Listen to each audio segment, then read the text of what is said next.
Assalamualaikum warahmatullahi wabarakatuh dan selamat pagi buat anak-anak ibu semuanya, terkhusus kelas 11 IPA. Oke, nakku gimana kabarnya nakku? Mudah-mudahan semua dalam keadaan sehat ya.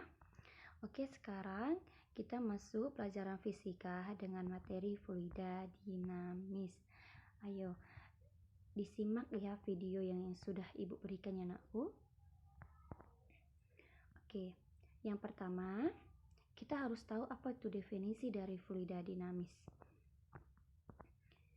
Fluida dinamis yaitu fluida atau bisa berupa zat cair, gas yang bergerak, memiliki kecepatan yang konstan terhadap waktu, tidak mengalami perubahan volume, tidak kental, tidak turbulen atau tidak mengalami putar-putaran. Itu yang disebut dengan fluida dinamis. Oke, poin yang kedua, harus tahu ciri-ciri dari fluida dinamis. Di mana poin yang pertama tidak kompresibel. Jika diberi tekanan, maka volumenya tidak berubah. Yang kedua, tidak mengalami gesekan. Artinya saat mengalir, gesekan fluida dengan dinding dapat diabaikan. Sedangkan ciri yang ketiga, aliran stasioner, yaitu tiap paket fluida mempunyai arah aliran tertentu dan tidak terjadi turbulensi atau pusaran-pusaran. Oke, ciri yang keempat, alirannya tidak tunak. Artinya, aliran fluida mempunyai kecepatan yang konstan terhadap waktu tersebut.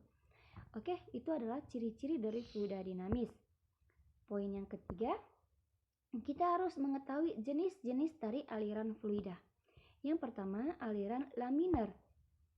Aliran laminar itu adalah aliran di mana paket fluida meluncur bersama dengan paket fluida di sebelahnya. Tiap jalur paket fluida tidak berseberangan dengan jalur lainnya. Aliran laminar ialah aliran ideal dan terjadi pada aliran fluida pada kecepatan rendah. Yang kedua, ada aliran turbulen, di mana aliran turbulen adalah aliran di mana paket fluida tidak meluncur bersamaan dengan paket fluida di sebelahnya. Tiap jalur paket fluida bisa berseberangan dengan jalur alirannya. Aliran turbulen ditandai adanya pusaran-pusaran air dan terjadi andai kecepatan alirannya tinggi. Itu adalah jenis-jenis dari aliran fluida. Oke, poin yang keempat, kita harus tahu rumus dari fluida dinamis tersebut. Yang pertama, debit. Debit itu adalah jumlah volume fluida yang mengalir persatuan waktu. Atau rumusnya Q sama dengan V dibagi dengan T. Atau Q sama dengan A dikali dengan V. Di mana keterangannya, Q itu adalah debit, satuannya meter pangkat 3 per sekon. Sedangkan V itu adalah volume, satuannya meter pangkat 3. T adalah waktu, satuannya sekon, dan A itu adalah luas penampang, satuannya meter pangkat 2. Dan V kecil itu adalah kecepatan aliran, satuannya meter per sekon. Itu adalah rumus fluida dinamis. Jadi nakku harus diingat ya.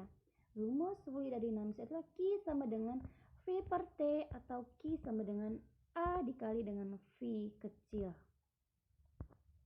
Oke, selanjutnya adalah contoh soal debit. Yang pertama, sebuah bak mandi akan diisi dengan sebuah air mulai dari 07.20 sampai dengan 07.50 waktu Indonesia Barat dengan debit air yaitu 10 liter per menit. Maka berapa literkah volume dari air yang ada di dalam sebuah bak mandi tersebut? Jadi bisa kita lihat waktunya itu 07.20 sampai dengan 07.50, berarti selisihnya 30 menit ya kan? Berarti 30 menit itu adalah waktu, sedangkan debitnya 10 liter. Maka tinggal kita masukkan aja nilainya. Si volume sama dengan debit dikalikan dengan waktu. 10 liter dikalikan dengan 30 menit. Maka hasilnya 300 liter. Itu adalah volume air tersebut. Oke, contoh soal yang kedua. Diketahui volume air pada sebuah bak mandi adalah 200 desimeter kubik. Kemudian bak tersebut diisi dengan air dari sebuah keran dengan debit airnya yaitu 5 liter per menit. Maka berapa menitkah waktu yang diperlukan untuk mengisi bak mandi tersebut sampai penuh? Oke, bisa kita lihat di dalam slide. Maka volume air itu desimeter pangkat 3, 200, sedangkan debitnya 5 liter per menit. Maka waktunya bisa kita lihat. Waktu sama dengan volume dibagikan dengan debit. Maka 200 dibagi dengan 5. Maka hasilnya 40 menit.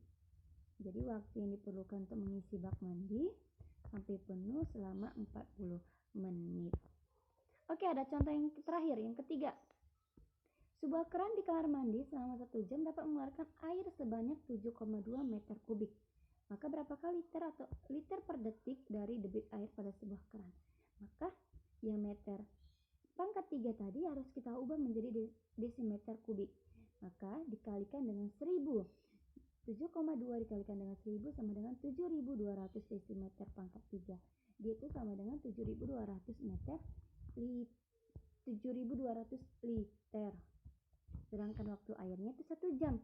1 jam itu sama dengan 3600 detik. Oke, yang ditanya debit air. Maka debit air itu sama dengan rumusnya. Si volume dibagikan dengan waktu, maka hasilnya 2 liter per detik. Jadi, debit air pada keran tersebut adalah 2 liter per detik. Sampai sini sudah paham aku? Apabila belum paham, silahkan bertanya kepada ibu ya. Oke, sampai di sini materi kita hari ini. Materi kita yang ini silahkan ditulis di buku catatan kamu. Silahkan kamu lihat tugas dan kuis yang ada di web. Silahkan dikerjakan dan cara penyelesaiannya silahkan dikerjakan di buku tulis kamu juga. Setelah selesai japri ke WA ibu. Oke nakku? Dan ibu akhiri. Assalamualaikum warahmatullahi wabarakatuh dan selamat pagi semuanya.